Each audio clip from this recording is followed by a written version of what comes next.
श्री शिवाय नमस्तोभ्यम। मित्रों, एक बार की कथा मैं आपको सुनाता हूँ।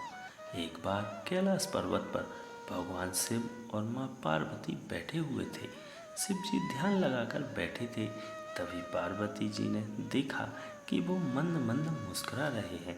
पार्वती के मन में प्रश्न उठा कि आज महादेव ध्यान मुद्रा में भी क्यों मुस्कुरा रहे हैं। उन्होंने भोले बाबा की समाधि समाप्त होने पर उनसे पूछा, स्वामी, मैंने आपको पहली बार समाधि मुस्कुराते हुए देखा, इसका क्या कारण है। शिव जी ने उन्हें बताया कि उनके एक भक्त और उनकी पत्नी की बातें सुनकर वो मुस्कुरा रहे थे।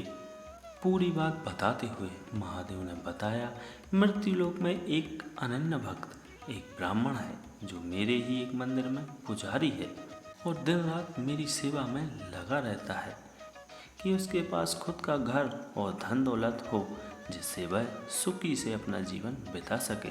परंतु पुजारी केवल मंदिर के चढ़ावे पर निर्भर है और मंदिर में आने वाली दान दक्षिणा से बड़ी मुश्किल से उसके घर का खर्च ही चल पाता है। घर और अन्य सुख सुविधाएं कहाँ से आएंगी। पर वह रात दिन मेरे से अपनी पत्नी का सपना पूरा करने का आग्रह करता रहता है। आज उसकी पत्नी ने उससे मेरी बात कही, जिसे सुनकर मुस्कुराए बगैर नहीं रह सका। पार्वती जी ने पूछा, ऐसा क्या कहा उसकी पत्नी ने जो आपका ध्यान भंग हो गया। शिव जी ने बताया, उसकी पत्नी ने आज उसे ताना मारते हुए कहा, जिन भोले शंकर की तुम दिन रात सेवा करते रहते हो, उनसे मेरे लिए घर मांगते रहते हो। उनके पास तो खुद घर नहीं, वो खुद कैलाश पर्वत पर रहते हैं, तो मैं कहाँ से घर देंगे। बस यही बात सुनकर मैं मुस्कुरा रहा था। इस बात पर पार्वती जी को बड़ा आश्चर्य हुआ। उन्होंने कहा, स्वामी, यह बात सुनकर मुझे बहुत बुरा लगा। वह आपको ताना मार रही है, आप मुस्कुरा रहे हैं। आप उसे एक घर और सुख सुविधाएं दे दीजिए, जिससे वो आपकी निंदा ना कर सके। इस पर शिव जी ने कहा, पार्वती, यह मेरे बस में नहीं है। ये सभी प्राणी तो मृत्युलोक में रहते हैं, अपने पिछले जन्म के और साथ ही इस जन्म के कर्मों का फल भोग रहे हैं। और जैसे ही इनके कर्मों का फल इन्हें मिल जाता है, उन्हें सभी प्रकार के सुख मिलना प्रारंभ हो जाते हैं। अंत में वे मुक्ति पा जाते हैं। इसीलिए इसे मृत्युलोक कहा जाता है।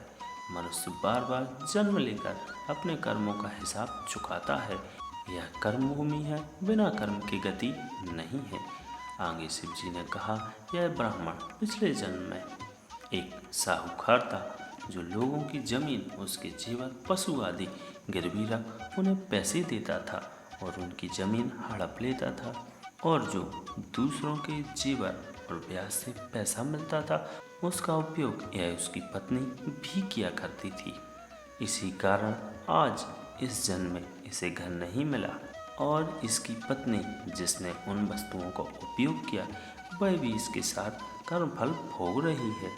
इस जन्म में यह मेरी सेवा कर रहा है, जिससे इसके कर्मों के फल में जो कष्ट मिलने वाले थे, वो मेरी भक्ति के कारण इसे नहीं मिल रहे। इसका जीवन शांति से कट रहा है, पर जब तक इसके कर्मों का हिसाब पूरा नहीं होता, इसे घर और अन्य सुविधाएं नहीं मिल सकती। यही विधि का विधान है। पार्वती जी ने कहा, यह तो ठीक है, पर उसकी पत्नी जो आपकी निंदा कर रही है, उसका क्या। तब शिव जी ने कहा, संसार में जैसे जैसे कलयुग का समय निकट आता जाएगा, मनुष्य भगवान की भक्ति करने के स्थान पर उनकी निंदा करने लगेगा।